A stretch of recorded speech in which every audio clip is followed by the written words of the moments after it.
ಭಾರತವು ಆರ್ಥಿಕ ರಂಗದಲ್ಲಿ ಸಾಕಷ್ಟು ಉತ್ತಮ ಪ್ರದರ್ಶನ ನೀಡುತ್ತಿದ್ದರೂ ದೀರ್ಘಕಾಲೀನ ಆವೇಗವನ್ನು ಉಳಿಸಿಕೊಳ್ಳಲು ನಿರಂತರ ನಾವೀನ್ಯತೆ, ಸುಧಾರಣೆಗಳು ಮತ್ತು ಸಾಂಸ್ಥಿಕ ಬಲವರ್ಧನೆ ಅತ್ಯಗತ್ಯ ಎಂದು ಕೇಂದ್ರ ಹಣಕಾಸು ಸಚಿವೆ ನಿರ್ಮಲಾ ಸೀತಾರಾಮನ್ ಹೇಳಿದ್ದಾರೆ.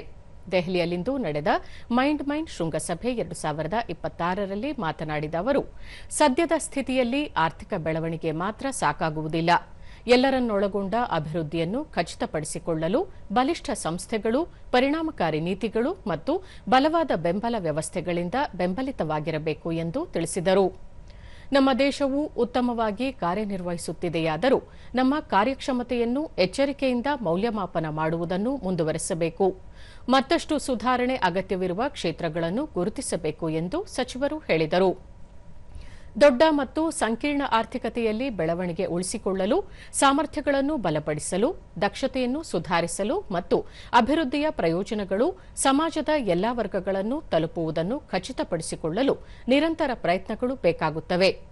ಜಾಗತಿಕ ಆರ್ಥಿಕ ಪರಿಸರವು ವಿಕಸನಗೊಳ್ಳುತ್ತಿರುವಂತೆ ಭಾರತದ ನೀತಿ ಚೌಕಟ್ಟುಗಳು ದೃಢವಾಗಿ ಮತ್ತು ಹೊಂದಿಕೊಳ್ಳುವಂತಿರಬೇಕು ಎಂದರು. ಹಲವಾರು ವಲಯಗಳು ಉತ್ತಮವಾಗಿ ಕಾರ್ಯನಿರ್ವಹಿಸಿವೆ, ಆದರೆ ವಿಶೇಷವಾಗಿ ಹೆಚ್ಚು ಸಂಕೀರ್ಣ ಮತ್ತು ಸೇವೆಗಳೊಂದಿಗೆ ವ್ಯವಹರಿಸುವ ವಲಯಗಳಿಗೆ ನೀತಿ ಗಮನದ ಅಗತ್ಯವಿದೆ. ರಚನಾತ್ಮಕ ಸುಧಾರಣೆಗಳು, ಉತ್ತಮ ಅನುಷ್ಠಾನ ಅಥವಾ ಹೊಸ ನೀತಿ ವಿಧಾನಗಳ ಮೂಲಕ ದೀರ್ಘಕಾಲೀನ ಸವಾಲುಗಳನ್ನು ಹೇಗೆ ಪರಿಹರಿಸಬಹುದು ಎಂಬುದನ್ನು ನೀತಿ ನಿರೂಪಕರು ಪರಿಶೀಲಿಸುವುದನ್ನು ಮುಂದುವರೆಸಬೇಕು. ಸರ್ಕಾರವು ಭವಿಷ್ಯದ ಸವಾಲುಗಳಿಗೆ ಸಿದ್ಧತೆ ನಡೆಸುವುದು ಮತ್ತು ಬದಲಾಗುತ್ತಿರುವ ಸಂದರ್ಭಗಳಿಗೆ ನೀತಿ ಪ್ರಕ್ರಿಯೆಗಳನ್ನು ಅಳವಡಿಸಿಕೊಳ್ಳುವತ್ತ ಗಮನ ಹರಿಸಿದೆ ಎಂದು ಹಣಕಾಸು ಸಚಿವೆ ನಿರ್ಮಲಾ ಸೀತಾರಾಮನ್ ತಿಳಿಸಿದರು. We recognize we need more foreign capital to come in, but the fact that RBI has the fact that the RBI has now allowed public sector undertaking and banks to go out and pick money from outside, giving them a framework in which they can do it. And in that framework, a very important aspect is the hedging is at the RBI's expense.